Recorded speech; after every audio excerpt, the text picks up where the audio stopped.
Ngawi bikin gempar. Seorang pria tega habisi pacarnya dan dimasukkan ke dalam koper.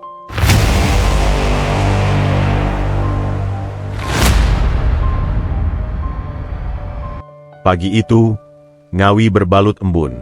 Aroma tanah basah dan daun-daun yang baru terguyur gerimis semalam menyapa setiap sudut desa. Matahari belum sepenuhnya naik, namun cahayanya sudah memecah bayangan, membias pada permukaan air sungai Bengawan Solo yang tenang. Di tepi sungai yang landai, dekat sebuah rumpun bambu yang meliuk, seorang pemancing tua bernama Mbah Slamet duduk bersila. Ujung joran bambunya menunduk, seolah memejamkan mata, menunggu tarikan rezeki. Mbah Slamet sudah hafal setiap lekuk sungai ini, dari suara gemericik airnya yang riang hingga bisik-bisik dedaunan yang menggoda. Ia adalah bagian dari sungai, dan sungai adalah bagian dari dirinya. Tiba-tiba, mata Mbah Slamet menangkap sebuah objek asing. Benda itu, sebuah koper besar berwarna hijau lumut, tersangkut di antara akar-akar pohon beringin yang menjuntai.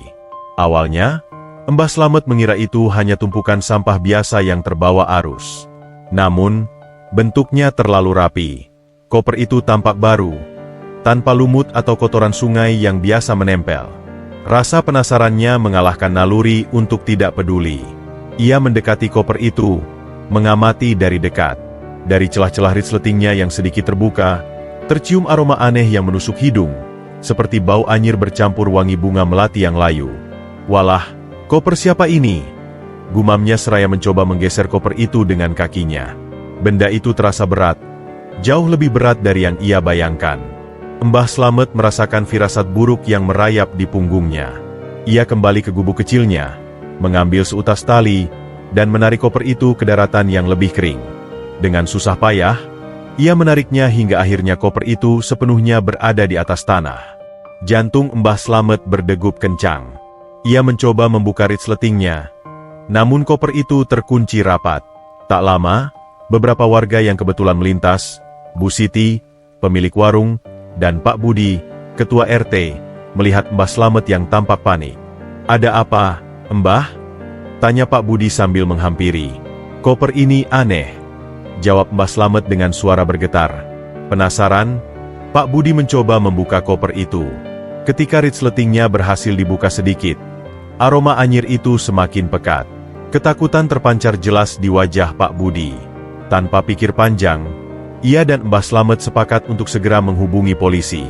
Beberapa jam kemudian, tim forensik dan kepolisian tiba di lokasi. Dipimpin oleh Kompol Budi yang berwibawa dan penuh ambisi, serta didampingi oleh Ibdarini, seorang penyidik muda yang tajam dan teliti. Lingkaran kerumunan warga sudah terbentuk.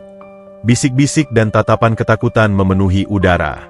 Ketika koper itu akhirnya dibuka, sebuah pemandangan mengerikan terhampar di hadapan semua orang. Di dalamnya, terlipat kaku, terbungkus kain batik lusuh, adalah sesosok mayat wanita muda. Wajahnya membiru, matanya terpejam seolah sedang tidur panjang yang tak akan pernah berakhir. Sebuah kalung berliontin burung merpati emas masih melingkar di lehernya. "Ya Allah, itu Tiara!" seru Bu Siti histeris, menutupi mulutnya dengan kedua tangan. Tiara, gadis muda yang dikenal ramah, supel, dan berparas cantik, kini terbujur kaku di dalam sebuah koper. Penemuan ini langsung membuat geger. Berita itu menyebar secepat kilat, dari mulut ke mulut, melintasi sawah dan jalan setapak, hingga seluruh Ngawi seolah ikut merasakan duka dan kengerian yang sama. Pagi yang tenang berubah menjadi mimpi buruk. Di sisi lain desa, terpencil di tengah kebun bambu, hiduplah Arga. Usianya sekitar 30-an, dengan rambut gondrong yang diikat asal dan pakaian serba hitam yang sering berlumuran ket atau serpihan kayu. Arga adalah seorang seniman pematung. Karyanya unik, seringkali abstrak dan penuh makna tersembunyi. Ia dianggap aneh oleh sebagian besar warga. Ia jarang berbicara, lebih suka menghabiskan waktunya sendirian di bengkelnya, ditemani alunan musik klasik dan detakan pahat yang berirama. Warga sering melihatnya duduk di tepi sungai, berjam-jam hanya menatap arus air seolah sedang berdialog dengan arwah yang tak terlihat. Ia dianggap pertapa, penyendiri, atau bahkan orang gila. Sore itu, saat suara sirene mobil polisi memecah keheningan, Arga sedang menyelesaikan sebuah patung. Patung itu berbentuk seorang wanita yang sedang menunduk, dengan ekspresi sedih yang begitu dalam. Arga memasukkan setiap perasaan yang ia rasakan ke dalam patung itu, seolah ia sedang mengukir jiwanya sendiri. Seorang anak kecil bernama Adit, yang sering bermain di sekitar bengkelnya, berlari menghampiri Arga dengan wajah pucat. "Mas Arga, ada pembunuhan," serunya terengah-engah. Arga menoleh, pandangannya kosong. "Siapa?" tanyanya pelan. "Mbak Tiara. Dia ditemukan di dalam koper di sungai." Adit hampir menangis. Pahat yang dipegang Arga seketika terlepas dari tangannya, jatuh dan menimbulkan suara denting yang nyaring di atas lantai tanah. Matanya membulat, memancarkan kengerian yang tak terlukiskan. Ekspresi itu dengan cepat berubah menjadi kesedihan yang mendalam. Ia menjatuhkan diri, memungut pahatnya, dan membersihkannya dari tanah yang menempel. Dalam hati, ia tahu ada sesuatu yang tidak beres, sesuatu yang jauh lebih gelap dari sekadar pembunuhan. Tak lama kemudian, sebuah mobil polisi berhenti di depan bengkelnya. Beberapa petugas turun, dipimpin oleh Kompol Budi. Tatapan Kompol Budi tajam, seperti elang yang siap menerkam. Di belakangnya, Ibdarini mengikuti dengan wajah datar, namun matanya yang cerdas terus mengamati sekeliling. "Selamat sore, Mas Arga. Kami mendapat laporan bahwa Anda adalah orang terakhir yang bertemu dengan korban," ucap Kompol Budi dengan nada dingin dan penuh selidik. Arga berdiri, membersihkan tangannya yang kotor. "Saya tidak tahu," jawabnya pelan. Kompol Budi tersenyum sinis. "Tidak tahu?" Warga bilang, "Kalian sering terlihat bersama. Bahkan ada yang bilang kalian pacaran." "Kami tidak pacaran," balas Arga tegas. "Tiara, dia sering datang ke sini untuk melarikan diri." "Melarikan diri dari apa?" tanya Kompol Budi. Kini langkahnya semakin mendekat. Arga terdiam, menunduk. Ia tampak ragu, seolah ada rahasia besar yang ia sembunyikan. Dia punya masalah," bisiknya pelan. "Masalah dengan keluarganya. Dan dengan seseorang." "Siapa?" desak Kompol Budi. Arga menggeleng. "Saya tidak bisa memberitahu. Saya sudah berjanji padanya." "Janji mati?" tanya Kompol Budi dengan nada sarkasme. Tiba-tiba, mata Kompol Budi menangkap sesuatu. Di atas meja kerja Arga, tergeletak sebuah pahat berlumuran darah. Ia mendekat dan mengambilnya. "Pahat ini bekas darah siapa?" tanyanya. Suaranya naik 1 oktav. "Bukan darah manusia," jawab Arga cepat. Saya memotong ayam tadi malam. Darahnya menempel di sana." "Ayam?" Kompol Budi tertawa sinis. "Ini jelas darah manusia. Dan kebetulan, ada sidik jari Anda di sini. Ini cukup untuk membawa Anda ke kantor." Ibdarini, yang sedari tadi hanya mengamati, kini melangkah maju. Ia melihat pahat itu dari dekat, mengamati bercak darah yang tampak begitu jelas namun entah mengapa, terasa janggal. Seperti darah itu tidak mengering secara alami, melainkan sengaja dioleskan di sana. Ia melirik arah Arga, melihat tatapan mata pemuda itu yang penuh ketakutan, namun bukan ketakutan seorang pembunuh. Lebih seperti ketakutan seorang yang dijebak. "Kompol Budi, ini terlalu mudah," bisik Rini pelan. Namun Kompol Budi tidak mendengarkan. Ia sudah mengambil kesimpulan, dan bukti yang ditemukannya ini adalah tiket menuju promosi jabatan. "Bawa dia," perintah Kompol Budi kepada anak buahnya. Dia adalah pelaku pembunuhan di Ngawi. Pria tega habisi pacarnya dan masukkan ke dalam koper. Arga tidak melawan saat tangannya diborgol. Ia hanya menatap patung wanita sedih yang belum selesai di bengkelnya. Di dalam hatinya, sebuah doa terucap.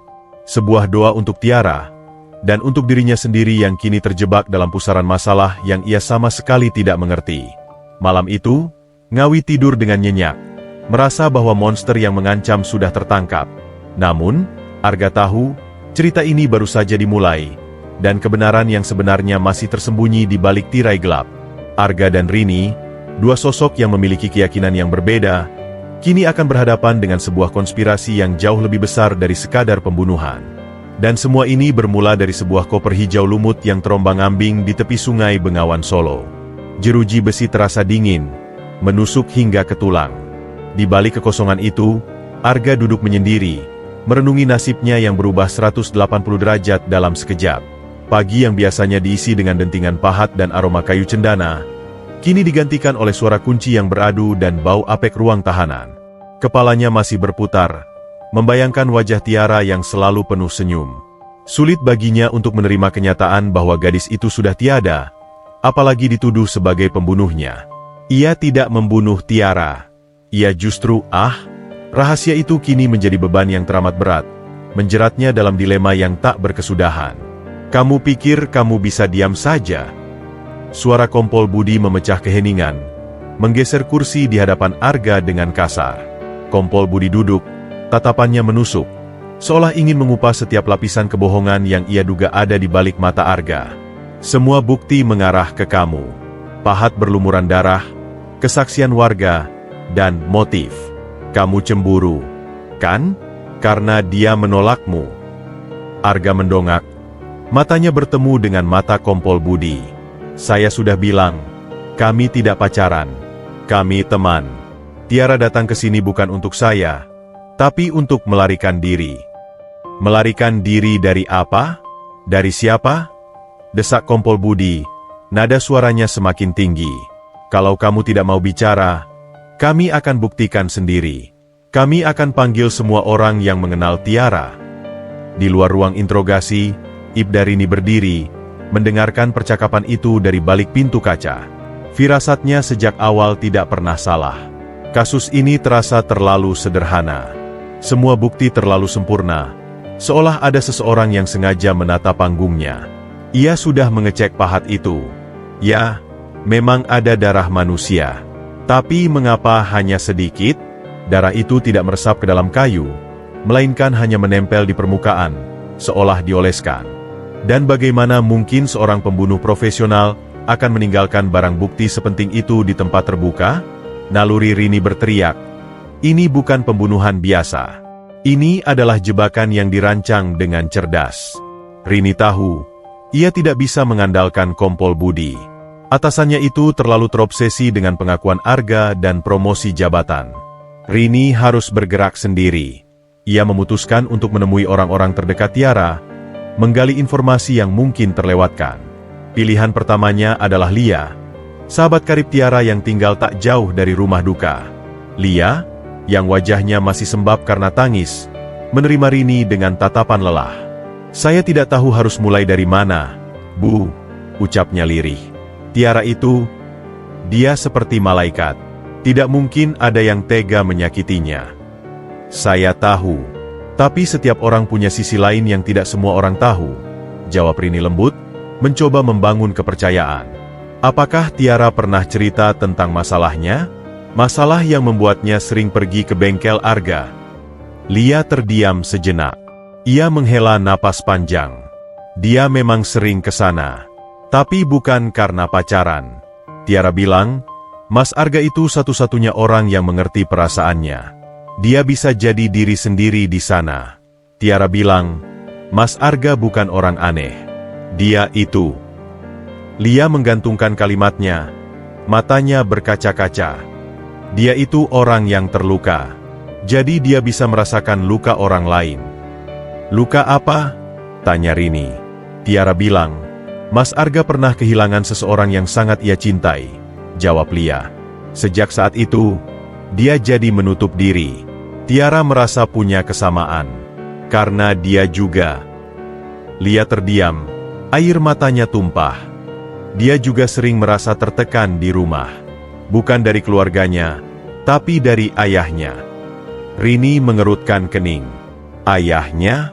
Maksudnya bagaimana? Ayah Tiara, Pak Jaga, ucap Lia, kini suaranya bergetar. Bukan ayah kandungnya, Bu. Ayah angkat. Pak Jaga itu kepala desa, orang terpandang, orang baik. Tapi Tiara, dia pernah bilang, Papa tidak seperti yang orang lain lihat. Nama Pak Jaga, kepala desa yang karismatik dan dihormati itu, membuat Rini terkejut. Pak Jaga dikenal sebagai figur panutan, pahlawan bagi warga. Apa yang bisa salah dengan seorang tokoh sepertinya? "Apa masalahnya dengan Pak Jaga?" desak Rini. "Saya tidak tahu persis." Tiara tidak mau cerita detail. Tapi dia sering gelisah setiap kali ada acara yayasan Pak Jaga. "Tiara kan relawan di sana," jelas Lia. "Terakhir kali, dia bilang ke saya, aku harus cari tahu kebenarannya." "Lia, ini menyangkut banyak orang." Rini bangkit. Otaknya bekerja keras. Jika Arga adalah tersangka utama, maka ia adalah benang merah yang mengikatnya dengan Tiara. Tapi jika Arga hanya korban, maka benang merah itu adalah rahasia Tiara dan orang-orang yang berkaitan dengannya. Dan yang paling mencurigakan, orang-orang itu menuntunnya pada satu nama, Pak Jaga. Rini kembali ke kantor polisi, mendapati Kompol Budi sedang mempersiapkan rilis pers. "Kompol, saya rasa ada yang salah dengan kasus ini," ujar Rini, mencoba mengutarakan dugaannya. "Darah di pahat Arga itu aneh. Dan ada kesaksian yang mengatakan Tiara punya masalah dengan ayahnya, Pak Jaga." Kompol Budi tertawa sinis. "Kamu ini terlalu banyak nonton film, Rini. Kenapa kamu mencurigai Pak Jaga? Dia itu panutan di desa ini. Jangan-jangan Arga membayar kamu untuk mengalihkan penyelidikan." "Tidak ada yang membayar saya, Kompol. Saya hanya mencari kebenaran," balas Rini dengan nada tegas. "Kebenaran sudah jelas.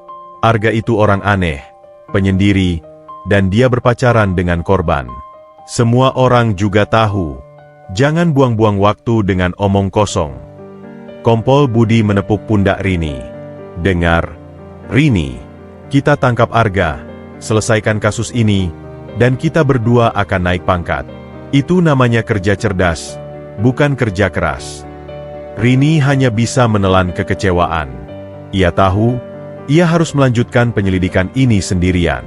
Kompol Budi terlalu buta oleh ambisi. Rini memutuskan untuk kembali ke tempat kejadian perkara, menelusuri setiap sudut sungai yang mungkin menyimpan petunjuk. Ia berjalan menyusuri tepian sungai, tempat koper itu ditemukan. Tatapannya tertuju pada rumpun bambu yang lebat. Di sana, di antara celah-celah daun, ia melihat sebuah goresan aneh pada batang bambu. Goresan itu berbentuk seperti sebuah burung, namun salah satu sayapnya patah. Goresan itu bukan kebetulan. Hati Rini berdesir, merasakan sebuah firasat kuat. Goresan itu mirip dengan lambang yang ia lihat di brosur yayasan milik Pak Jaga, Yayasan Merpati Emas. Dalam lambang itu, seekor burung merpati terbang dengan gagah. Namun, goresan di bambu itu menunjukkan burung yang sayapnya patah. Sebuah simbolisasi yang sangat kuat, seolah-olah Tiara ingin menyampaikan sesuatu, sebuah pesan terakhir yang hanya bisa dipahami oleh orang yang benar-benar mencari.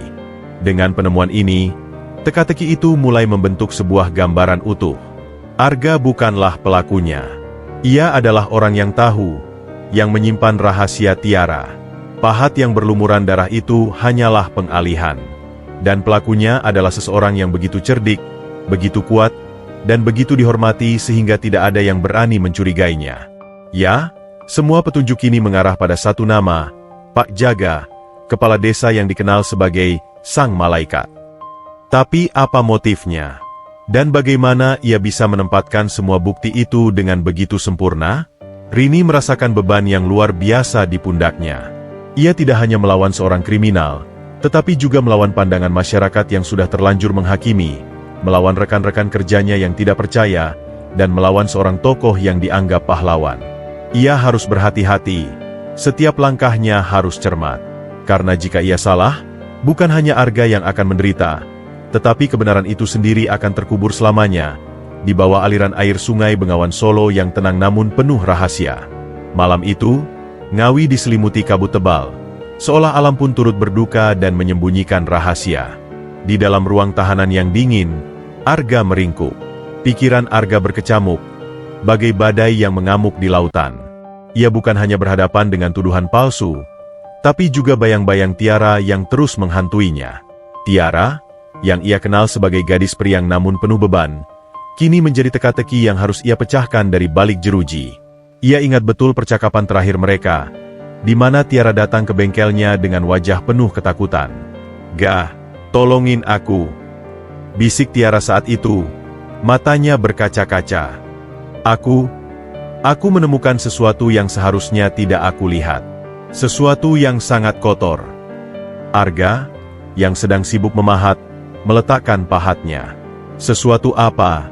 Tiara? Katakan padaku. Ini tentang Papa, tentang Yayasan Merpati Emas. Jawab Tiara dengan suara bergetar. Ada uang yang tidak masuk akal, Ga.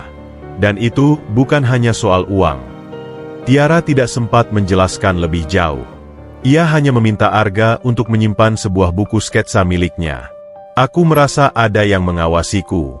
Kalau terjadi sesuatu padaku, Ga, tolong jangan percaya apapun yang mereka katakan. Dan lihatlah sketsa-sketsa ini. Semua jawabannya ada di sana. Mengingat itu, Arga kini mengerti. Pahat berlumuran darah yang ditemukan. Semua itu adalah bagian dari rencana jahat seseorang. Ia dijebak. Ia harus membuktikan dirinya tidak bersalah. Namun, bagaimana caranya? Ia hanya seorang seniman yang dianggap aneh. Tanpa kekuatan dan tanpa suara di hadapan hukum dan opini publik. Di luar sel, di balik meja yang dipenuhi tumpukan berkas, Ibda Rini juga tidak bisa tidur. Goresan burung bersayap patah di batang bambu itu terus terbayang di benaknya. Ia yakin, itu adalah pesan terakhir dari Tiara. Pesan yang ditujukan kepada Arga. Dan kini, tanpa sengaja, ia yang menemukannya. Rini tahu ia harus bergerak cepat. Kompol Budi sudah menetapkan Arga sebagai pelaku, dan proses hukum akan segera berjalan. Waktu adalah musuh terbesarnya. Rini kembali ke lokasi kejadian. Di sana, ia bertemu dengan Pak Jaga, kepala desa yang dihormati. Wajahnya tampak pucat dan sedih. Seolah-olah ia baru saja kehilangan putrinya sendiri. Saya turut berduka, Pak Jaga, ucap Rini. Terima kasih, Bu Rini, jawab Pak Jaga dengan suara bergetar.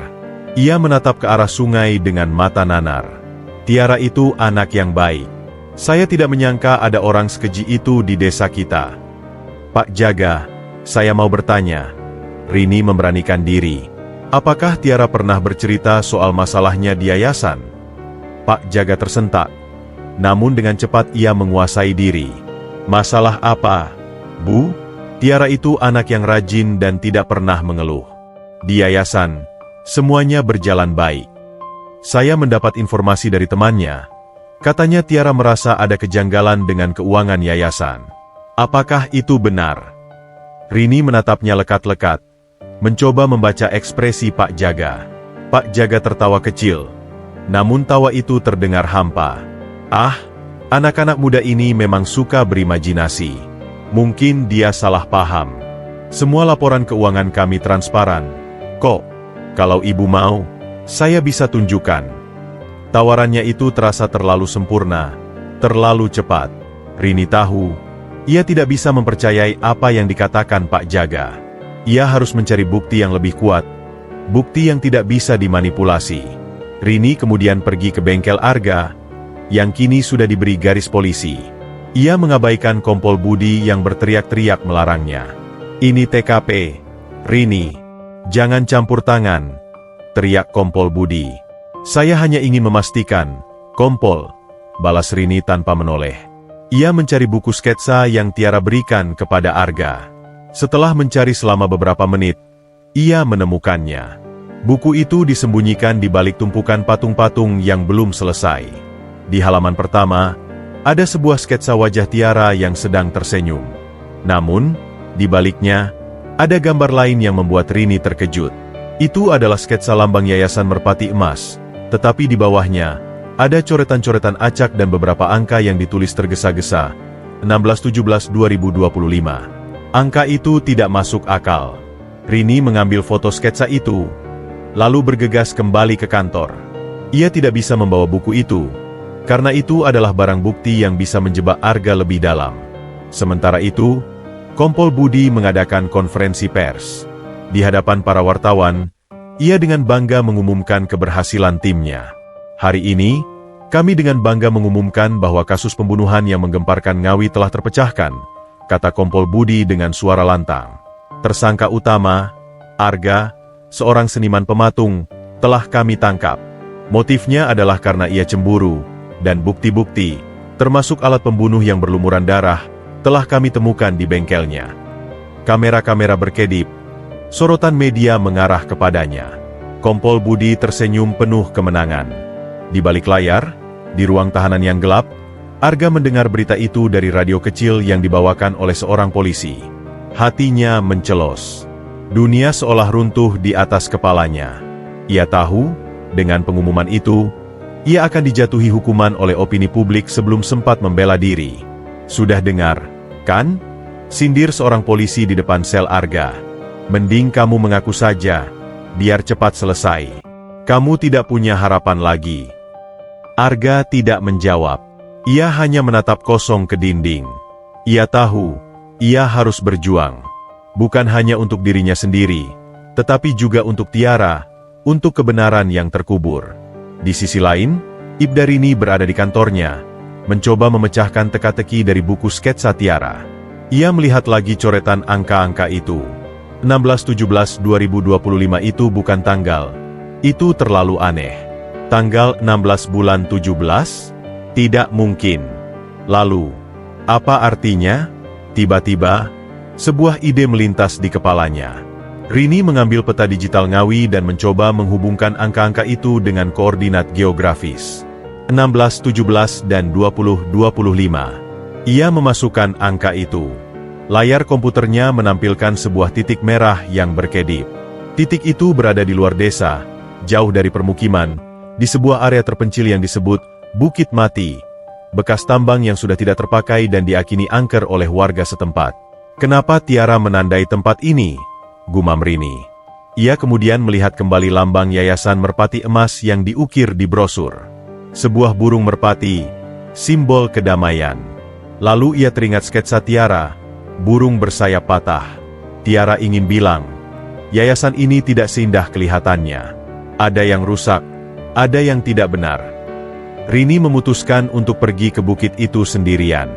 Ia tidak bisa meminta bantuan Kompol Budi, dan ia tidak mau melibatkan orang lain sebelum ia menemukan sesuatu. Ia harus berhati-hati. Jalan yang ia tempuh ini penuh risiko. Namun Rini tahu, ia harus melakukannya demi Arga yang tidak bersalah dan demi Tiara yang menaruh kepercayaan padanya. Malam itu, di bawah temaram bulan, Arga dan Rini, dua sosok yang tidak saling mengenal, kini terhubung oleh benang takdir yang rumit. Arga yang terpenjara oleh tuduhan, dan Rini yang terperangkap dalam pencarian kebenaran. Keduanya akan menghadapi takdir yang akan mengubah segalanya. Arga, yang hanya ingin melupakan masa lalu, kini dipaksa untuk menghadapinya. Sementara Rini, seorang polisi yang selalu berpegang pada fakta, kini harus percaya pada firasat dan petunjuk-petunjuk misterius yang diberikan oleh seorang korban. Dan di luar sana, Pak Jaga, dalang di balik layar, mengawasi setiap pergerakan mereka, yakin bahwa rencananya akan berjalan sempurna. Malam beranjak semakin dalam, dan kegelapan menelan desa Ngawi seutuhnya. Namun, di balik cahaya senter kecil, Ibda Rini menyusuri jalan setapak yang menanjak menuju Bukit Mati. Udara terasa dingin, dan suara jangkrik yang sahut-menahut seolah menjadi satu-satunya saksi bisu dari langkah nekatnya. Firasat yang ia rasakan begitu kuat, jauh melampaui logika dan prosedur kepolisian. Ia tidak membawa siapa-siapa, sengaja. Ia tahu, ada mata-mata di dalam institusi, dan ia tidak mau mengambil risiko. Semua yang ia lakukan kini adalah pertempuran seorang diri. Di dalam sel tahanan, Arga mencoba menenangkan pikirannya yang kacau. Ia tidak bisa berhenti memikirkan Tiara. Ia tahu, Tiara tidak pantas mendapatkan ini. Kepergian Tiara begitu menyakitkan, dan Arga merasa dirinya gagal melindunginya. Ia tahu betapa tertekannya Tiara setiap kali berbicara tentang yayasan milik ayah angkatnya. Tiara pernah berbisik, "Ini seperti sarang laba-laba, Ga. Semakin aku bergerak, semakin aku terjerat." Arga memejamkan mata, mencoba mengingat setiap detail percakapan mereka. "Aku tidak bisa cerita banyak. Aku takut papa tahu aku menyelidiki ini. Dia seperti tahu segalanya. Setiap langkahku diawasi." Percakapan itu kini terasa seperti potongan puzzle yang mulai membentuk gambaran utuh. Tiara tidak dibunuh karena cemburu, melainkan karena ia terlalu dekat dengan kebenaran yang mengerikan. Arga tahu, Satu-satunya harapannya kini adalah buku sketsa yang ia sembunyikan. Ia berharap Ibda Rini, atau siapapun yang tulus, bisa menemukan buku itu dan memecahkan kode yang tersembunyi di dalamnya. Di sisi lain, di ruang interogasi, Kompol Budi sedang merayakan kemenangannya. Ia memberikan keterangan tambahan kepada media, meyakinkan bahwa kasus ini sudah rampung. Tersangka adalah seorang pria yang tertekan dan cemburu. Motivasi sangat jelas. Katanya dengan percaya diri. Di mejanya, laporan kasus sudah tertutup rapi, siap untuk diajukan.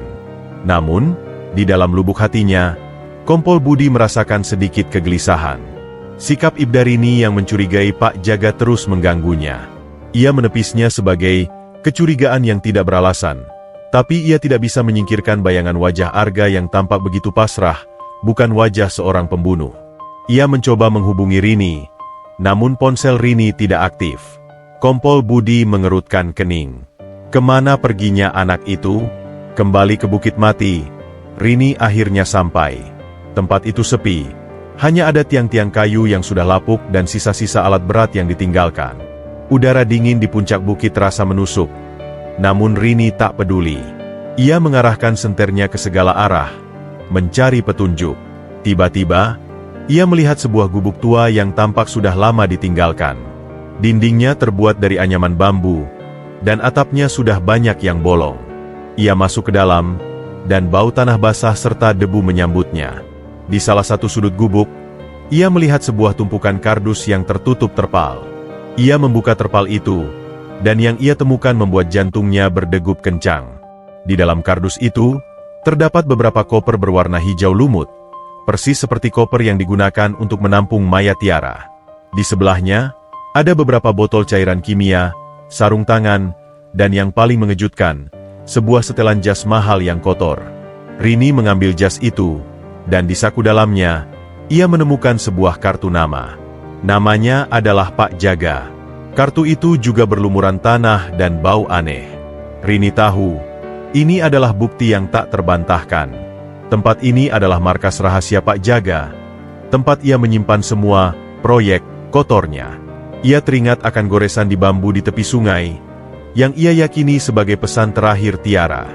1617 dan 2025 ternyata adalah koordinat menuju tempat ini.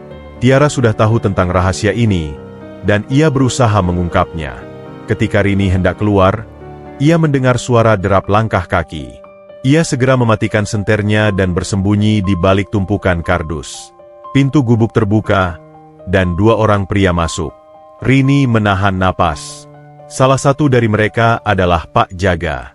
Ia mengenakan setelan yang sama dengan jas yang Rini temukan, namun kini bersih dan rapi.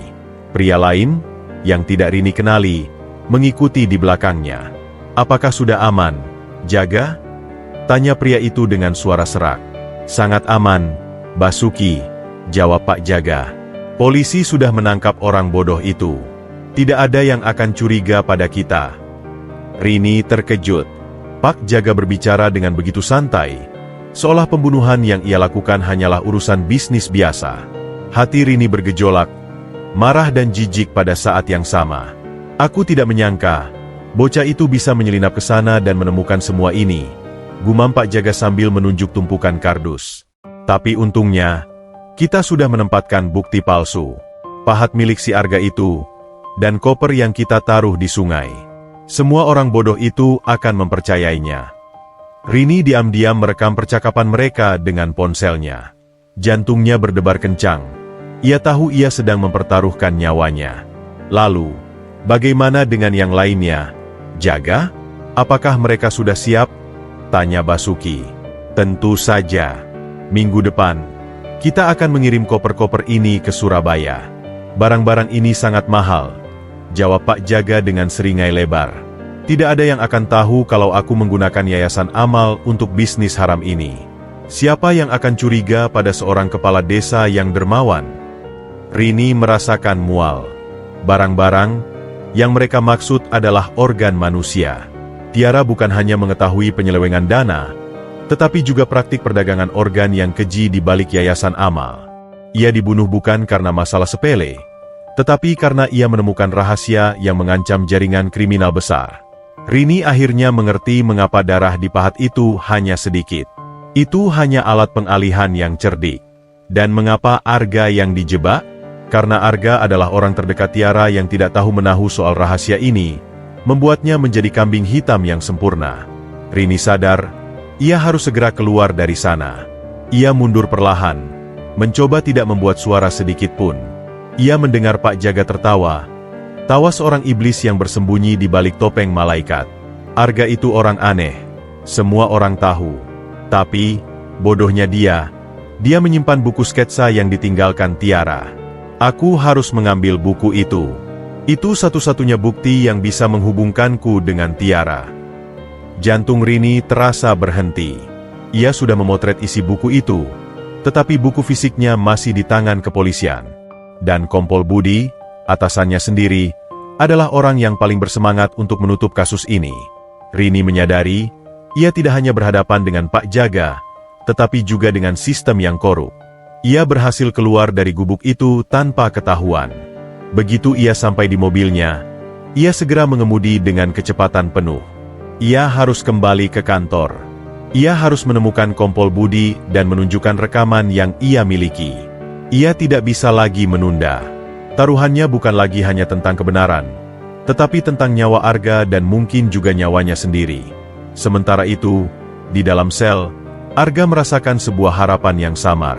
Ia tidak tahu mengapa, tetapi ia memiliki keyakinan bahwa ada seseorang yang akan memperjuangkan keadilan untuknya. Di bawah langit yang sama, Rini, yang memegang bukti kuat, kini berpacu dengan waktu. Dua orang yang terpisah oleh jeruji dan jarak, kini terikat oleh takdir yang sama, melawan kegelapan demi sebuah kebenaran. Pertarungan yang sebenarnya, kini baru saja dimulai. Ibda Rini mengemudi secepat kilat, membelah kegelapan malam. Jalanan desa yang biasanya sepi kini terasa seperti arena balapan, di mana ia berpacu melawan waktu dan kejahatan. Ponselnya terus bergetar. Notifikasi pesan dari Kompol Budi yang marah tak henti-hentinya masuk. Tapi Rini tak peduli. Rekaman suara yang ada di ponselnya adalah bukti yang akan mengguncang Ngawi. Bukti itu bukan hanya akan membebaskan Arga, tetapi juga akan menyeret nama besar seorang Pak Jaga dari singgasana kehormatannya. Tiba-tiba, sebuah mobil dari arah berlawanan muncul, lampunya menyilaukan. Rini membanting setir. Mobilnya oleng, hampir menabrak pohon. Jantungnya berdebar kencang. Ia menyadari, ini bukan kebetulan. Seseorang tahu ia ada di Bukit Mati. Seseorang mengikuti dan mengincarnya. Ketakutan merayap, tapi ia menepisnya. Ia tak boleh berhenti. Ia harus sampai ke kantor, harus sampai ke Kompol Budi. Di ruang tahanan, Arga tak bisa memejamkan mata. Ia memikirkan buku sketsa Tiara. Bagaimana jika Pak Jaga sudah mengambil buku itu? Arga bertanya-tanya. Bagaimana jika Ibda Rini tidak menemukan petunjuk apapun? Ia merasa putus asa. Ia tahu, kebenaran itu ada, tapi kebenaran itu sangat rapuh, dan ia tidak punya cara untuk membuktikan apapun. Ia hanyalah seorang seniman yang dianggap gila, dan dunia seolah-olah sudah menutup mata dan telinganya. Rini akhirnya tiba di kantor polisi. Ia berlari ke dalam, mencari Kompol Budi. Ia menemukannya di ruangannya, dikelilingi tumpukan berkas. Dari mana saja kamu? Rini, saya sudah menghubungi kamu berulang kali. Kompol Budi bangkit dari kursinya. Wajahnya merah padam. Kompol, saya menemukan sesuatu yang sangat penting. Ini tentang kasus Tiara. Rini terengah-engah, mencoba mengatur napasnya. Kasus sudah selesai. Rini, saya sudah umumkan ke media. Arga adalah pelakunya. Kamu itu kenapa sih? Mau jadi pahlawan? Kompol Budi mengibaskan tangannya, tak mau mendengarkan. Tolong, Kompol, dengarkan ini. Rini memohon, sambil mengeluarkan ponselnya. Saya ke Bukit Mati, ke bekas tambang. Di sana, saya merekam percakapan Pak Jaga. Kompol Budi tertawa sinis. Pak Jaga, jangan-jangan kamu sudah gila. Rini, mau menjebak orang terhormat di desa ini? Rekaman ini adalah buktinya. Kompol, Rini bersikeras. Ia menekan tombol putar. Suara Pak Jaga yang sinis, yang sebelumnya terdengar di gubuk, kini memenuhi ruangan. Sangat aman, Basuki. Polisi sudah menangkap orang bodoh itu. Tidak ada yang akan curiga pada kita. Aku tidak menyangka, bocah itu bisa menyelinap ke sana dan menemukan semua ini. Tapi untungnya, kita sudah menempatkan bukti palsu. Pahat milik si Arga itu, dan koper yang kita taruh di sungai. Semua orang bodoh itu akan mempercayainya. Kompol Budi terdiam. Wajahnya yang semula merah padam kini memucat. Ia tak bisa berkata-kata, matanya membelalak, seolah tak percaya dengan apa yang ia dengar. Dengar, Kompol, lanjut Rini. Tiara menemukan rahasia kotor Pak Jaga, penyelewengan dana yayasan, dan juga perdagangan organ. Bukit Mati adalah tempat mereka menyimpan semua barang bukti. Koper yang kita temukan hanyalah satu dari sekian banyak koper yang mereka siapkan.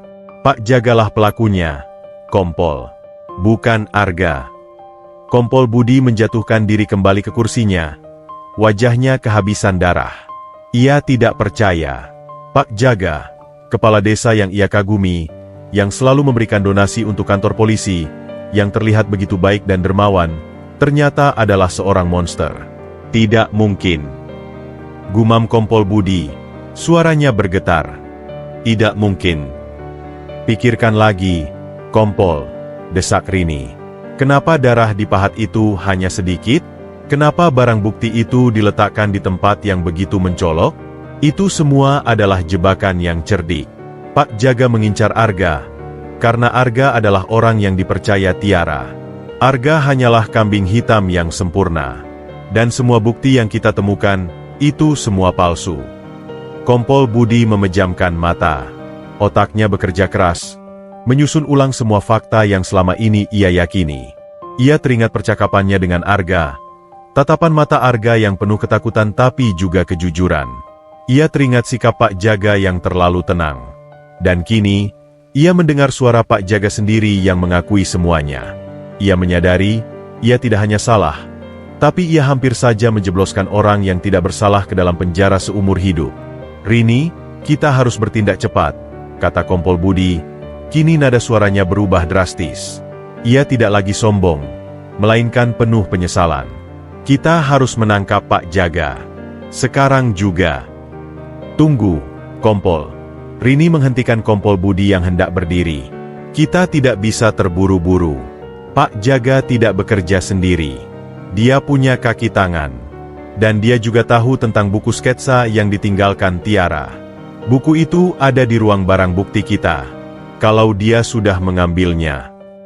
Kompol Budi menepuk keningnya. Sial, aku sudah terlalu ceroboh. Ia segera menghubungi petugas di ruang barang bukti, dan ternyata, buku itu sudah tidak ada. Seseorang sudah mengambilnya. Itu pasti kaki tangan Pak Jaga, Rini berkata. Kita harus mencari tahu siapa orang itu, dan di mana Pak Jaga sekarang. Mereka pasti sedang dalam perjalanan ke Bukit Mati, untuk mengambil semua koper itu. Kita harus ke sana sekarang. Kompol Budi bangkit, mengambil jaket dan senjatanya. Wajahnya kini terlihat lebih tegas. Tak ada lagi ambisi kosong di sana, hanya tekad untuk menebus kesalahannya. Kita tangkap mereka. Sekaligus. Kompol, kita tidak bisa hanya berdua, Rini mengingatkan. Mereka berbahaya. Tidak ada waktu, Rini, jawab Kompol Budi. Mereka bisa saja kabur kapan saja. Kita harus ke sana sekarang juga. Di sisi lain, di dalam sel, Arga merasakan kegelisahan yang memuncak. Ia tidak tahu apa yang terjadi di luar. Ia hanya berharap keajaiban datang dan seseorang akan datang untuknya. Ia teringat patung yang belum selesai. Patung wanita sedih yang ia buat untuk Tiara. Ia merasa, patung itu seperti sebuah persembahan terakhir. Sebuah harapan yang ia ukir dengan sepenuh hati. Di bawah langit yang sama, Rini dan Kompol Budi berpacu menuju Bukit Mati. Mereka kini bersatu, dua pikiran yang berbeda, dua cara pandang yang berbeda, namun memiliki satu tujuan yang sama, menemukan kebenaran yang sesungguhnya. Mereka tahu, pertarungan yang akan mereka hadapi bukanlah sekadar kasus kriminal, melainkan pertarungan melawan jaringan kejahatan yang tersembunyi di balik topeng kebaikan. Dan di tengah malam yang sunyi itu, Ngawi akan menyaksikan sebuah pertunjukan yang akan mengubah segalanya. Sebuah drama yang akan mengungkap siapa yang benar-benar pahlawan, dan siapa yang selama ini bersembunyi di balik topeng iblis. Rini dan Kompol Budi akhirnya tiba di kaki Bukit Mati. Mereka meninggalkan mobil di tempat tersembunyi. Udara terasa semakin dingin, namun ketegangan di antara mereka berdua jauh lebih panas. Mereka tidak berbicara, hanya mengangguk satu sama lain. Tatapan Kompol Budi kini penuh dengan rasa hormat kepada Rini, seorang junior yang selama ini ia remehkan, yang ternyata jauh lebih tajam dan jujur darinya. Mereka menyusuri jalan setapak, mendaki bukit. Saat mereka mendekat, mereka melihat lampu mobil menyala di area tambang. "Mereka di sana," bisik Rini. Kompol Budi mengangguk. "Kita sergap mereka," katanya. Suara tekadnya begitu kuat. Mereka bergerak perlahan, mengendap-endap di balik tumpukan batu. Mereka melihat Pak Jaga dan kaki tangannya, Basuki, sedang memuat koper-koper ke dalam sebuah mobil van. Di tangan Basuki, terlihat sebuah buku bersampul lusuh. Buku sketsa milik Tiara. Kompol Budi. Rini berbisik. "Itu buku sketsa Tiara. Dia mengambilnya dari ruang barang bukti." Kompol Budi mengangguk. Ia tidak bisa lagi menahan amarahnya. "Siap-siap, Rini," bisiknya. "Kita tangkap mereka hidup-hidup." Pertarungan yang sebenarnya akan segera dimulai. Pertarungan yang akan menentukan nasib Arga, dan juga nasib dari seluruh warga Ngawi. Dan malam itu, kebenaran akan muncul dari balik kegelapan. Udara dingin di Bukit Mati terasa menusuk tulang. Namun dinginnya tak seberapa dengan panasnya kemarahan yang membakar dada Kompol Budi. Di kegelapan malam, ia mengamati siluet Pak Jaga dan Basuki yang sibuk memuat koper-koper ke dalam van. Tatapan matanya kini penuh penyesalan dan tekad. Ia tahu, ia hampir saja membuat kesalahan terbesar dalam karirnya. Ia meremehkan seorang junior yang berhati emas, Ibda Rini, dan mempercayai seorang iblis yang bersembunyi di balik topeng malaikat. "Kompol, kita sergap mereka sekarang," bisik Rini. Suaranya tegang namun penuh keberanian. Kompol Budi mengangguk. Ia mengangkat senjatanya, bersiap. Namun, ia teringat perkataan Rini. Mereka berbahaya. Jika ia menyerbu secara gegabah, nyawa mereka bisa menjadi taruhannya. Ia menurunkan senjatanya. "Tidak, kita tidak bisa menyerang frontal. Mereka bisa saja punya senjata dan bisa melawan." Tiba-tiba, mata Rini menangkap sesuatu. Sebuah cahaya kecil berkedip di balik pepohonan di sisi bukit. Ia menyadari, ada kaki tangan lain yang mengawasi. Jaringan ini jauh lebih besar dari yang mereka bayangkan. "Ada orang lain di sana," Rini berbisik. "Ini jebakan, Kompol. Mereka mungkin sengaja memancing kita ke sini." Benar saja, sebuah suara serak memecah keheningan. "Siapa di sana?" Pak Jaga dan Basuki menoleh ke arah mereka. Mata mereka menyipit, mencoba menembus kegelapan. Kompol Budi dan Rini segera mematikan senter dan bersembunyi di balik tumpukan batu besar. Namun, mereka tahu, mereka sudah ketahuan. Kompol Budi. "Ibda Rini, sungguh, saya tidak menyangka kalian begitu gigih." Suara Pak Jaga terdengar lantang, penuh nada mengejek. "Kalian pikir kalian bisa menghentikan saya? Kalian salah besar." Kompol Budi keluar dari persembunyian. Tangannya memegang pistol dengan erat. "Pak Jaga, turunkan tanganmu. Kau terkepung," ia berteriak. Tawa sinis Pak Jaga terdengar membahana. "Terkepung? Kalian berdua melawan kami semua? Jangan bodoh, Kompol. Kalian tidak tahu dengan siapa kalian berhadapan." Saat itu juga, beberapa orang keluar dari balik pepohonan, semuanya bersenjata. Mereka mengelilingi Kompol Budi dan Rini. Kompol Budi dan Rini kini berada dalam posisi yang sangat tidak menguntungkan. Rini merasa ketakutan, namun ia tahu, ini adalah satu-satunya kesempatan mereka untuk mengungkap kebenaran. "Jadi, kalian sudah tahu, ya?" Pak Jaga melangkah maju. Wajahnya yang biasanya ramah kini berubah menjadi topeng kejam. "Kalian sudah tahu kalau aku tidak sebersih yang orang-orang kira. Aku tahu kalian menemukan tempat ini, Rini. Aku tahu kamu cerdas. Tapi kebodohan kompol budi yang terburu-buru itu yang akan menghancurkan kalian berdua. Basuki, kaki tangan Pak Jaga, maju mendekati Rini. Di tangannya ia memegang buku sketsa Tiara. Rini menatap buku itu dengan nanar. Ia tahu, buku itu adalah kunci dari segalanya. Buku ini, kata Basuki, mengibaskan buku itu di depan wajah Rini. Bocah itu cerdas. Dia merekam semua transaksi kami di sini.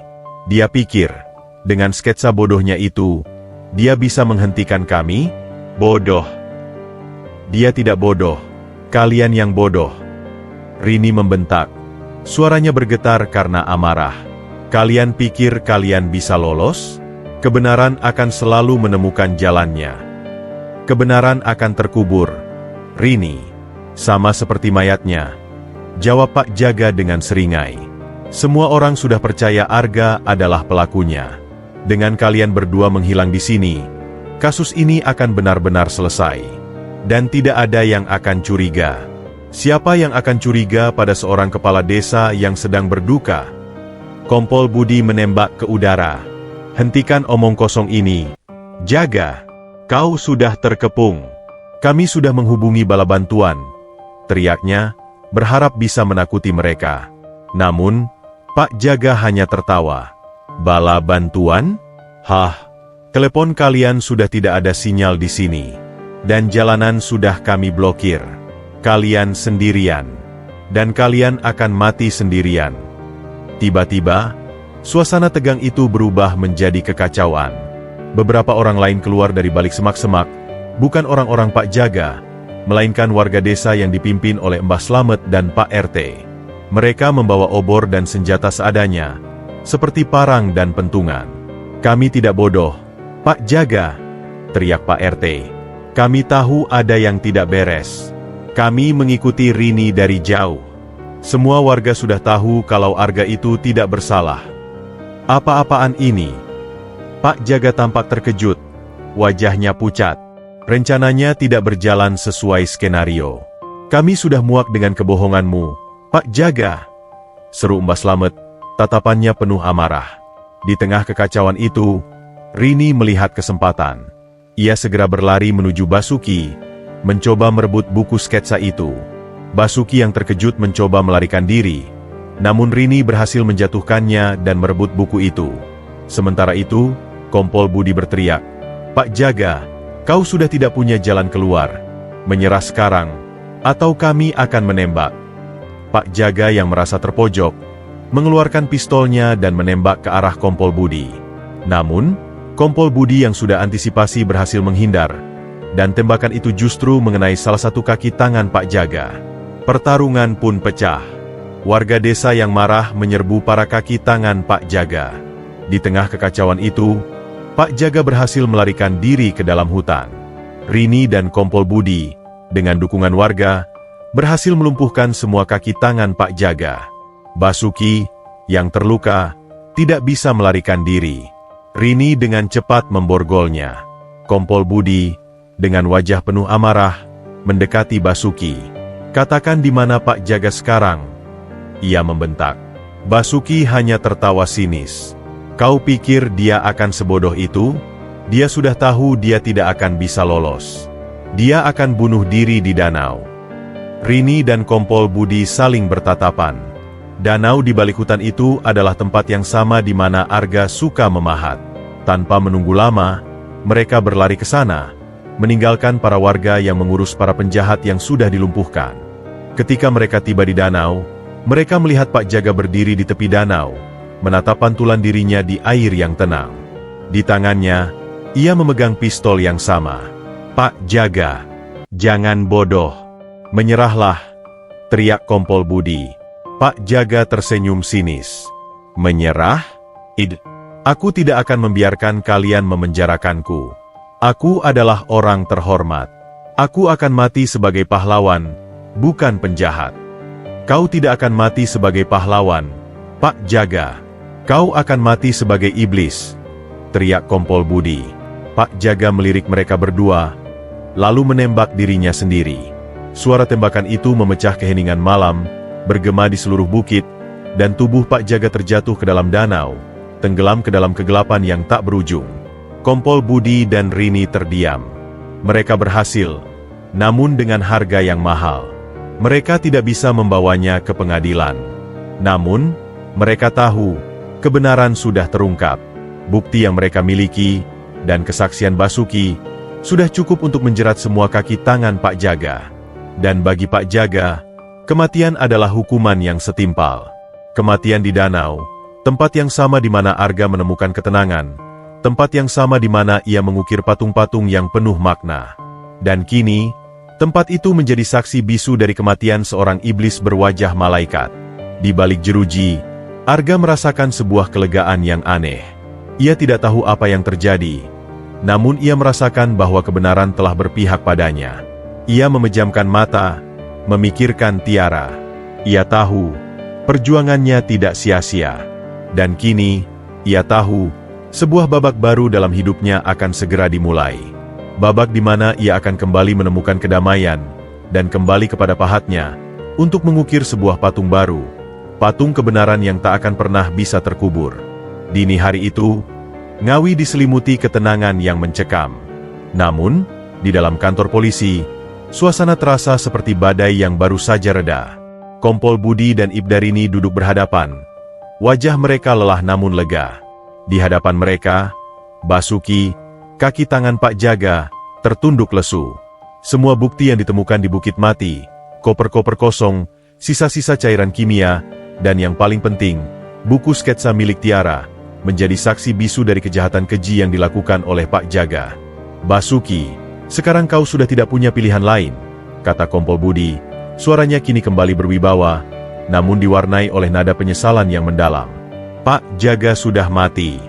Jaringan kalian sudah terputus. Jika kau mau mendapatkan hukuman yang lebih ringan, ceritakan semuanya.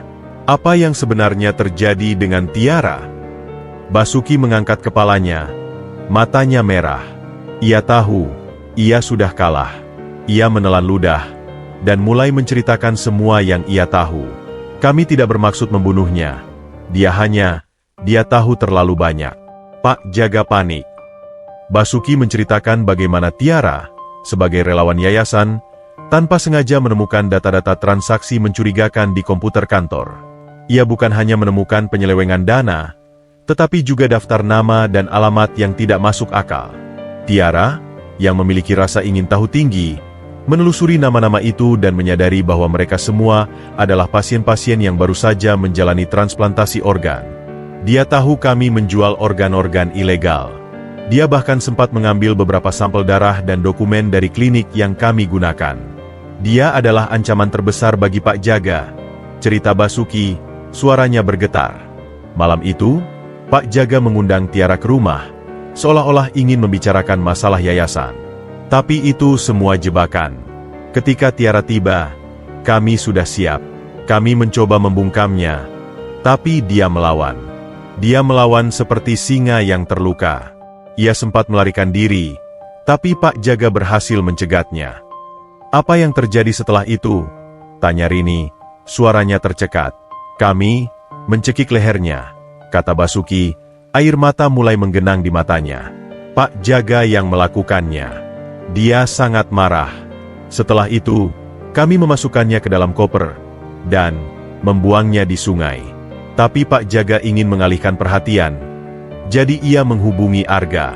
Ia tahu Arga sering membuat patung. Jadi dia mengambil pahat dan mengoleskannya dengan darah Tiara, lalu meninggalkannya di dekat rumah Arga. Dia juga meminta saya untuk memasukkan koper itu ke dalam mobil Arga, tapi Arga tidak ada. Jadi kami langsung membuang koper itu dan meninggalkan pahat di sana, dengan harapan Arga akan dituduh. Rini dan Kompol Budi saling bertatapan. Semua teka-teki kini terjawab. Pahat yang berlumuran darah, koper yang terbuang, semua itu adalah bagian dari skenario licik Pak Jaga untuk menjadikan Arga kambing hitam. Sementara itu, di dalam sel, Arga tertidur pulas. Ia bermimpi. Dalam mimpinya, ia melihat Tiara tersenyum, berterima kasih kepadanya. Ia merasakan sebuah kelegaan yang luar biasa, seolah beban berat yang selama ini ia pikul sudah terangkat. Pagi menjelang, matahari kembali menyinari Ngawi. Kompol Budi masuk ke dalam sel Arga. Wajahnya penuh penyesalan. "Arga, maafkan saya," katanya. Suaranya serak. "Kami sudah tahu semuanya. Kau tidak bersalah." Arga mendongak. Matanya yang lelah menatap Kompol Budi. "Saya tahu, Kompol," jawabnya pelan. "Saya selalu tahu." Kompol Budi mengangguk. Ia mengeluarkan kunci, membuka gembok sel. "Kau bebas, Arga. Nama baikmu akan dipulihkan. Kami akan mengadakan konferensi pers dan mengumumkan kebenaran yang sesungguhnya." Arga berdiri, kakinya terasa lemas. Ia melangkah keluar dari sel, udara pagi yang segar menyapa wajahnya. Ia tidak lagi melihat dirinya sebagai seorang tersangka, melainkan sebagai orang yang selamat. Orang yang berhasil melewati badai. Beberapa jam kemudian, sebuah konferensi pers diadakan di depan kantor polisi. Dihadiri oleh seluruh media dan warga Ngawi. Kompol Budi berdiri di podium, dan di sampingnya, Ibdarini dengan wajah penuh ketegasan, serta Arga yang kini mengenakan pakaian bersih dan rapi. "Hadirin sekalian," Kompol Budi memulai, suaranya lantang namun bergetar. "Saya, sebagai perwakilan dari Kepolisian Ngawi, ingin meminta maaf sebesar-besarnya. Kami telah membuat kesalahan besar. Kami telah salah menuduh saudara Arga sebagai pelaku pembunuhan. Berdasarkan penyelidikan mendalam yang dilakukan oleh Ibdarini dan tim, kami menemukan bukti tak terbantahkan bahwa pelaku sebenarnya adalah Pak Jaga, kepala desa yang dihormati." Seketika, bisik-bisik dan seruan terkejut memenuhi ruangan. Wajah para wartawan dan warga desa menunjukkan ekspresi tidak percaya. "Pak Jaga adalah dalang di balik semua ini," lanjut Kompol Budi. "Ia menggunakan Yayasan Merpati Emas sebagai kedok untuk melakukan perdagangan organ ilegal. Ketika Tiara, korban, mengetahui rahasia ini, ia dibunuh. Pak Jaga menjebak Arga dengan cara yang cerdik, menaruh barang-barang bukti palsu dan mengarang cerita bohong. Namun, kebenaran tidak bisa disembunyikan. Berkat kegigihan Ibdarini, kami berhasil menemukan bukti yang akan menjerat semua kaki tangan Pak Jaga." Kompol Budi menceritakan semua yang terjadi di Bukit Mati. Ia menunjukkan foto-foto koper dan barang bukti lainnya. Ia juga memutar rekaman suara pengakuan Basuki. Warga yang awalnya tidak percaya kini mulai meneteskan air mata. Mereka merasa bersalah karena telah menghakimi Arga. Arga melangkah maju ke podium. Ia menatap ke arah warga, matanya penuh dengan rasa syukur dan kelegaan. "Saya tidak pernah membunuh Tiara," katanya, suaranya pelan namun jelas. "Dia adalah teman saya. Dia datang kepada saya untuk mencari perlindungan. Saya gagal melindunginya, tetapi saya berjanji untuk memastikan kebenaran terungkap. Dan hari ini, kebenaran sudah menang. Saya berterima kasih kepada Ibdarini atas keberaniannya, dan kepada Kompol Budi yang berani mengakui kesalahannya." Di akhir konferensi pers, warga desa bertepuk tangan, bukan untuk polisi, tetapi untuk Arga dan Rini. Mereka tahu, keadilan telah ditegakkan, dan Pak Jaga, yang kini menjadi mayat di dasar danau, telah mendapatkan hukuman yang setimpal. Rini menatap Arga, matanya berbinar. Ia merasa bangga. Ia tidak hanya berhasil memecahkan kasus, tetapi juga berhasil menyelamatkan nyawa dan reputasi seorang pria yang tidak bersalah. Malam itu, Arga kembali ke bengkelnya. Di sana, ia melihat patung wanita sedih yang belum selesai. Ia mengambil pahatnya dan mulai mengukir. Kali ini, bukan dengan amarah dan kesedihan, melainkan dengan ketenangan dan harapan. Ia akan menyelesaikan patung itu, patung yang akan menjadi monumen untuk Tiara dan monumen untuk kebenasan.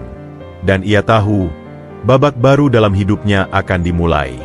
Babak di mana ia akan hidup dengan damai, dengan hati yang bersih, dan dengan keyakinan bahwa keadilan akan selalu menemukan jalannya. Setelah konferensi pers yang menggemparkan, Arga kembali ke bengkelnya, bukan lagi sebagai tersangka, melainkan sebagai pahlawan yang namanya telah dibersihkan. Namun, ketenangan yang ia rasakan bercampur dengan kesedihan yang mendalam. Keadilan sudah didapat, tetapi nyawa Tiara tidak bisa kembali. Arga duduk di depan patung wanita sedih yang belum selesai. Pandangannya kosong. Ia mengambil pahat, tapi tangannya terasa kaku. Ia tidak bisa lagi mengukir. Hatinya terlalu penuh. Di tengah kebingungan itu, ponselnya bergetar. Sebuah pesan dari Ibda Rini. "Arga, kita bertemu di kafe dekat kantor polisi. Ada yang ingin saya bicarakan." Arga datang. Wajahnya masih memancarkan kelelahan. Di sana, Rini duduk menunggunya. Di hadapannya terhidang 2 cangkir kopi. Rini menatap Arga dengan tatapan yang sulit diartikan. Ada rasa hormat, simpati, dan juga rasa ingin tahu. "Terima kasih sudah datang," kata Rini, menyerahkan cangkir kopi. "Saya tahu, kamu pasti lelah. Tapi ada satu hal lagi yang mengganjal pikiran saya. Saya ingin tahu, apa yang membuat Tiara begitu percaya padamu?" Arga menghela napas panjang. Ia menatap cangkir kopinya, mengenang kembali saat-saat ia dan Tiara berbagi cerita. Tiara bilang, "Saya orang aneh, tapi aneh yang sama dengannya." Arga tersenyum tipis. Dia merasa terasingkan di tengah banyak orang.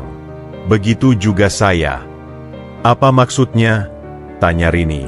"Tiara, dia tidak pernah merasa benar-benar menjadi bagian dari keluarga Pak Jaga," jawab Arga. "Meskipun Pak Jaga merawatnya dengan baik, Tiara selalu merasa seperti orang lain. Dia merasa ada sesuatu yang tidak jujur dari kebaikan Pak Jaga. Dia seperti burung dalam sangkar emas. Ia punya semuanya, tapi tidak punya kebebasan."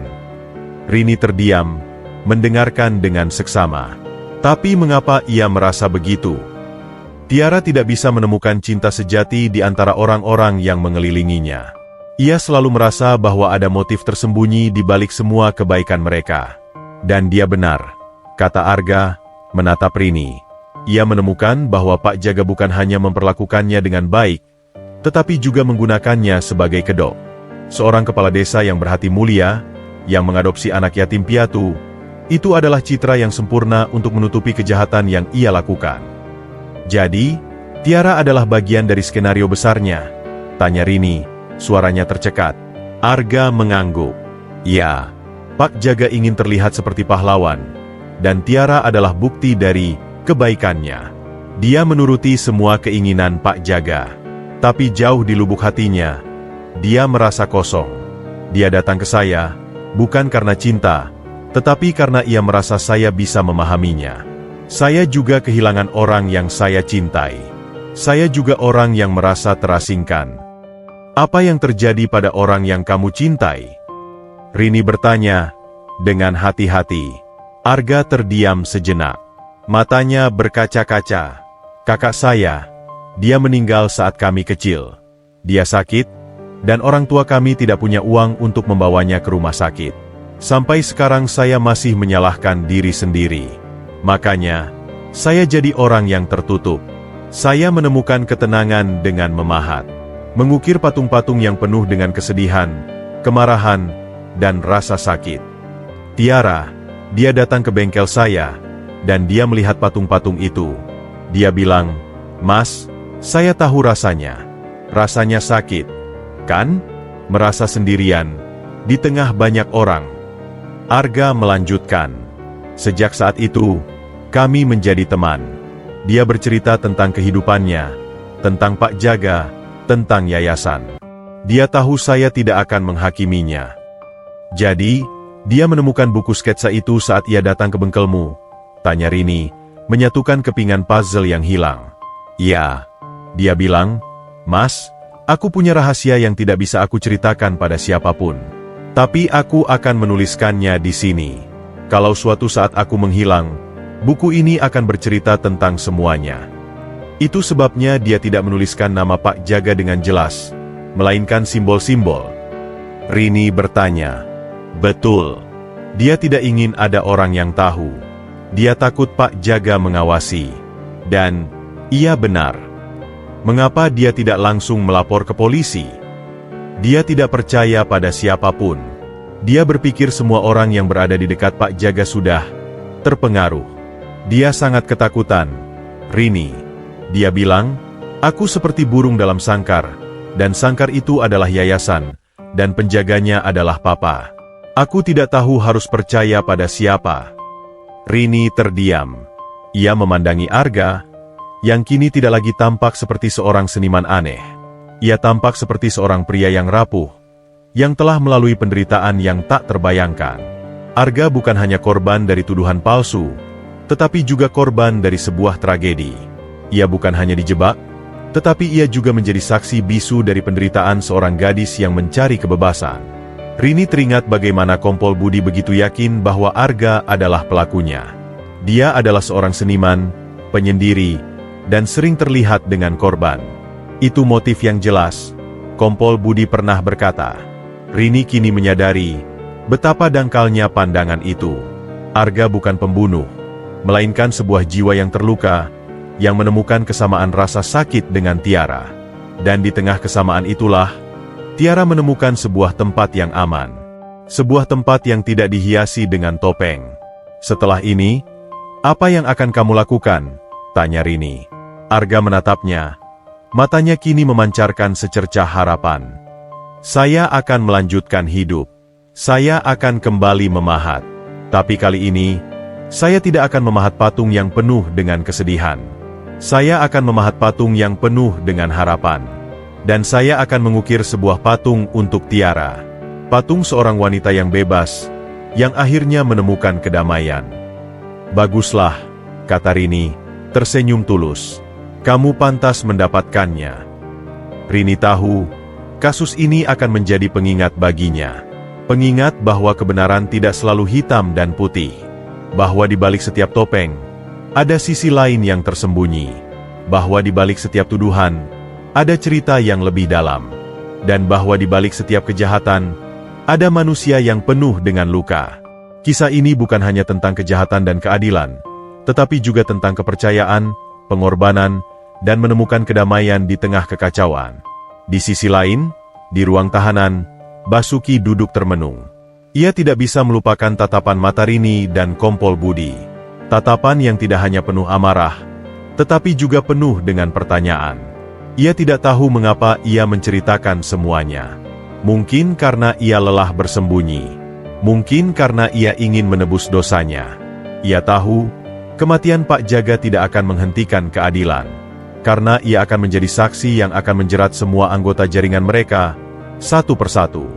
Ia tahu, ia akan mendapatkan hukuman yang setimpal. Tetapi ia juga tahu, dengan memberikan kesaksian, ia telah melakukan satu-satunya hal yang benar dalam hidupnya. Ia telah memberikan keadilan bagi Tiara, dan ia telah memberikan Arga, dan dirinya sendiri, sebuah kesempatan kedua.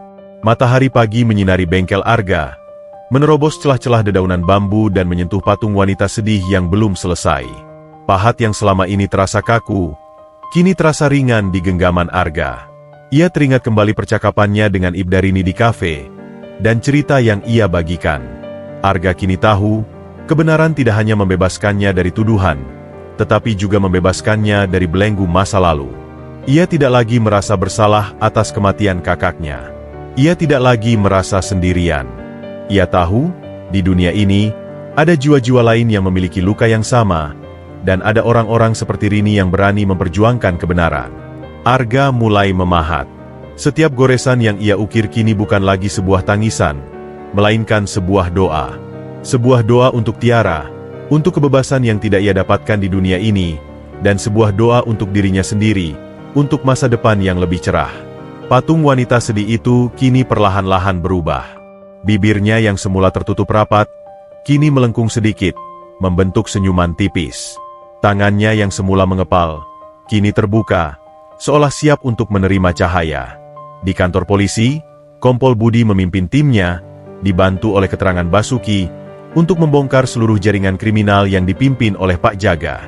Mereka menemukan daftar nama dan alamat yang diberikan Basuki, yang mengarah pada penangkapan beberapa dokter, perawat, dan bahkan pejabat yang terlibat dalam perdagangan organ ilegal. Kasus ini, yang berawal dari penemuan mayat di koper, kini berkembang menjadi kasus besar yang melibatkan tokoh-tokoh terhormat. Ibdarini duduk di ruang kerjanya, melihat laporan demi laporan yang masuk. Ponselnya berdering. Nama yang tertera di layar membuatnya tersenyum. Kompol Budi. Rini, semua orang yang ada di daftar sudah kita tangkap. Kompol Budi berkata di ujung telepon. Suaranya terdengar bangga. Aku tidak akan bisa melakukannya tanpamu. Kamu memang jauh lebih cerdas dariku. Kompol, kita melakukannya bersama. Rini membalas dengan rendah hati. Kita hanya berusaha melakukan apa yang benar. Ya, dan kebenaran itu pahit. Rini, selama ini aku buta. Aku terlalu fokus pada ambisiku, sampai tidak melihat kejahatan yang tersembunyi di balik topeng kebaikan. Tapi sekarang aku mengerti, dan aku berterima kasih padamu. Kompol Budi menghela napas. Oh ya, aku hampir lupa. Ada satu hal lagi yang ingin aku berikan padamu. Beberapa jam kemudian, Kompol Budi datang ke ruang kerja Rini. Di tangannya, ia memegang sebuah kalung emas dengan liontin burung merpati. Rini mengenali liontin itu. Itu adalah liontin yang dipakai Tiara. Ini milik Tiara, bisik Rini, matanya berkaca-kaca. Ya, kami menemukannya saat mengambil mayatnya, Kompol Budi menjelaskan. Mungkin kamu bisa memberikannya pada Arga. Dia adalah orang terdekat Tiara. Aku yakin dia akan senang menerimanya. Rini mengambil kalung itu. Liontin merpati emas itu terasa dingin di tangannya. Ia mengangguk. Tatapannya penuh rasa haru. Terima kasih, Kompol. Rini tahu, kalung ini adalah simbol. Simbol dari seorang gadis yang mencari kebebasan, yang akhirnya menemukan kedamaian, meskipun dengan cara yang tragis. Kalung ini adalah pengingat bahwa kebenaran selalu ada, menunggu untuk ditemukan. Sore harinya, Rini pergi ke bengkel Arga. Ia melihat Arga sedang serius memahat. Wajahnya kini terlihat lebih tenang. Patung wanita itu sudah hampir selesai. Patung itu kini tersenyum. Arga menoleh, dan senyum tulus terpancar di wajahnya. Rini, sapanya. Ada apa? Rini tersenyum. Ia tidak menjawab, melainkan mengeluarkan kalung itu dan menunjukkannya kepada Arga. Mata Arga membulat. Ia mengenali kalung itu. Ia meletakkan pahatnya, dan mengambil kalung itu dari tangan Rini. Jari-jarinya menyentuh liontin merpati emas itu. Air mata mengalir di pipinya. Tiara, dia tidak pernah memberitahuku kalau dia punya kalung ini, kata Arga, suaranya bergetar. Kalung ini adalah bagian dari dirinya, Rini berkata. Dan kini, kalung ini kembali kepadamu. Terima kasih, Rini, Arga berbisik, memeluk kalung itu erat-erat di dadanya. Kamu sudah mengembalikan kepercayaan saya pada kebenaran. Kamu sudah memberikan kedamaian pada Tiara. Saya berhutang budi padamu. Kamu tidak berhutang apa-apa padaku, Arga. Rini membalas, senyumnya tulus. Kamu sudah melewati semuanya. Kamu pantas mendapatkan kedamaian. Arga mengangguk. Saya akan menyelesaikannya, katanya, menatap patung yang belum selesai. Patung ini akan menjadi monumen untuknya. Monumen untuk kebebasan. Dan monumen untuk kebenaran. Rini berdiri di sampingnya, melihat Arga kembali memahat. Kini, setiap pukulan pahat yang ia lakukan, setiap goresan yang ia ukir, bukanlah suara kesedihan, melainkan simfoni cahaya. Simfoni yang mengukir harapan, simfoni yang mengukir kebenaran, simfoni yang mengukir kehidupan baru. Ia tahu, kisah ini bukan hanya tentang kejahatan dan keadilan, tetapi juga tentang bagaimana sebuah luka bisa disembuhkan, dan bagaimana sebuah jiwa bisa menemukan kedamaian. Di ruang tahanan, Basuki duduk termenung. Ia tidak bisa melupakan kematian Pak Jaga. Pak Jaga yang dulu ia hormati, yang ia anggap sebagai pahlawan, kini menjadi sosok yang mengerikan. Basuki tahu, ia tidak akan pernah bisa melupakan semua kejahatan yang ia lakukan. Namun, ia juga tahu, dengan memberikan kesaksian, ia telah melakukan satu-satunya hal yang benar dalam hidupnya. Ia tahu, ia akan menerima hukuman yang setimpal. Tetapi ia juga tahu, ia telah memberikan keadilan bagi Tiara, dan ia telah memberikan Arga sebuah kesempatan kedua. Ia tidak akan pernah bisa melupakan wajah Arga yang penuh dengan rasa syukur, dan ia tahu, itu adalah hukuman terbesar bagi Pak Jaga, melihat kebenaran menang, dan melihat Arga, yang ia jadikan kambing hitam, kini hidup dengan damai. Angin sejuk berembus, membawa aroma tanah basah dan dedaunan yang berguguran. Beberapa bulan telah berlalu sejak badai yang mengguncang Ngawi. Arga, yang kini tidak lagi menjadi pria penyendiri, berdiri di tengah bengkelnya. Di hadapannya, Patung wanita yang ia ukir untuk Tiara telah selesai. Patung itu tidak lagi menampilkan wajah yang sedih dan penuh luka, melainkan wajah yang damai, bibir yang tersenyum tulus, dan mata yang menatap ke depan dengan penuh harapan. Di leher patung itu, melingkar kalung merpati emas milik Tiara, simbol kebebasan yang akhirnya ia dapatkan. Arga mengusap patung itu dengan lembut, seolah ia sedang menyentuh Tiara. "Kamu bebas, Tiara," bisiknya pelan. "Kamu bebas." Sejak namanya dibersihkan, kehidupan Arga berubah drastis.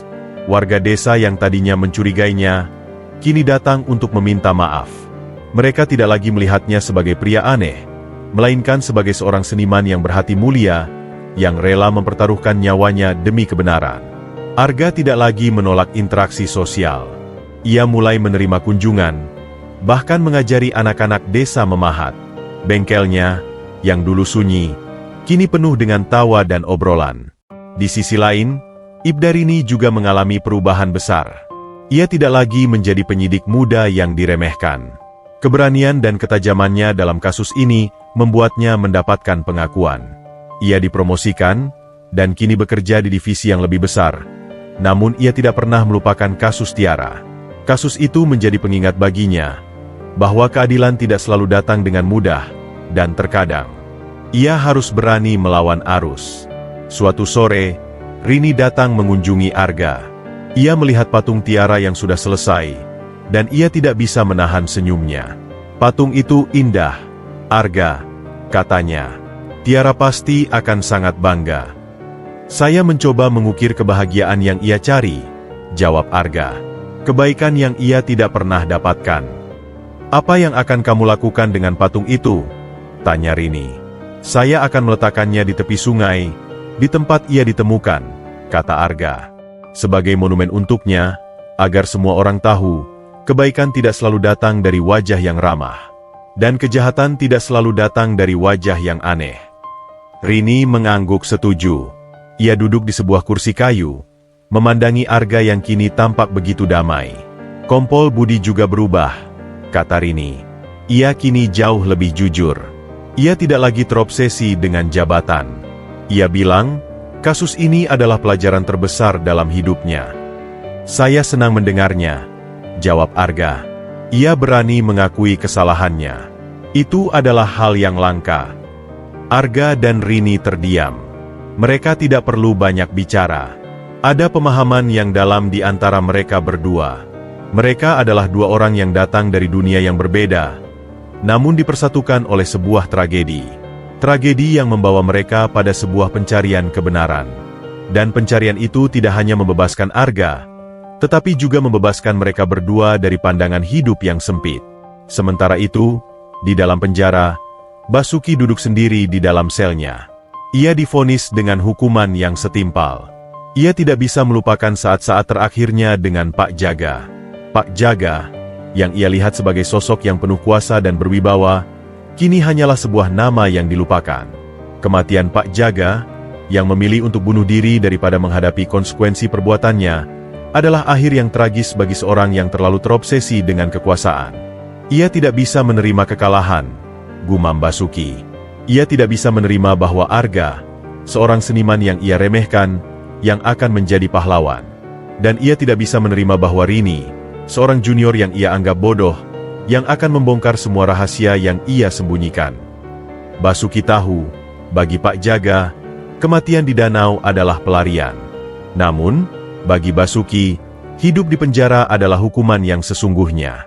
Hukuman yang memberinya waktu untuk merenung, untuk menyesali semua perbuatannya. Ia akan menghabiskan sisa hidupnya di balik jeruji, dihantui oleh bayangan Tiara, dan dihantui oleh kebahagiaan yang Arga dapatkan. Itu adalah hukuman yang setimpal. Ia teringat sebuah pepatah yang pernah ia dengar, kebenaran itu seperti cahaya, tidak bisa disembunyikan. Secepat apapun kita berusaha menutupinya, ia akan selalu menemukan celah. Basuki kini mengerti makna pepatah itu. Kebohongan yang mereka ciptakan begitu rapi, begitu meyakinkan, namun pada akhirnya, ia runtuh karena sebuah pahat, sebuah buku sketsa, dan seorang polisi yang berhati nurani. Beberapa hari kemudian, Arga, dibantu oleh beberapa warga, membawa patung Tiara ke tepi sungai Bengawan Solo. Di sana, di tempat koper itu ditemukan, mereka meletakkan patung itu. Patung itu menghadap ke sungai yang mengalir tenang, seolah-olah Tiara akhirnya menemukan kedamaian. Warga desa datang, membawa bunga dan lilin. Mereka menundukkan kepala, memohon maaf atas penghakiman yang salah. Arga berdiri di sana, hatinya penuh dengan rasa haru. Ia tidak lagi merasa sendirian. Ia tahu, kebenaran telah membebaskannya. Ia kini menjadi bagian dari desa itu, bagian dari masyarakat yang kini belajar untuk tidak mudah menghakimi. Malam harinya, Rini datang dan berdiri di samping Arga. Mereka berdua memandangi patung itu, yang kini diterangi oleh cahaya rembulan. Kasus ini mengajarkan banyak hal, kata Rini. Bukan hanya tentang kejahatan, tapi tentang bagaimana kita harus melihat manusia. Bahwa di balik topeng yang ramah, bisa saja ada iblis. Dan di balik wajah yang aneh, bisa saja ada malaikat. Arga menoleh, menatap Rini. Ia tidak berkata apa-apa, namun matanya memancarkan sebuah rasa terima kasih yang mendalam. Ia tahu, Rini telah memberikan segalanya untuknya. Ia tahu, ia telah menemukan seorang teman, seorang pahlawan, seorang yang berani memperjuangkan kebenaran. Arga dan Rini berdiri berdampingan di bawah cahaya bulan. Sungai Bengawan Solo terus mengalir, membawa cerita baru. Cerita tentang kejahatan yang terungkap, cerita tentang keadilan yang ditegakkan, dan cerita tentang seorang pria yang menemukan kebahagiaan setelah kehilangan, dan seorang polisi yang menemukan makna sejati dari pekerjaannya. Cerita ini berakhir, namun kisahnya akan terus hidup. Kisah tentang Arga, Tiara, dan Ngawi yang digemparkan oleh sebuah koper, kini menjadi legenda yang akan selalu dikenang, sebagai pengingat bahwa kebenaran akan selalu menang.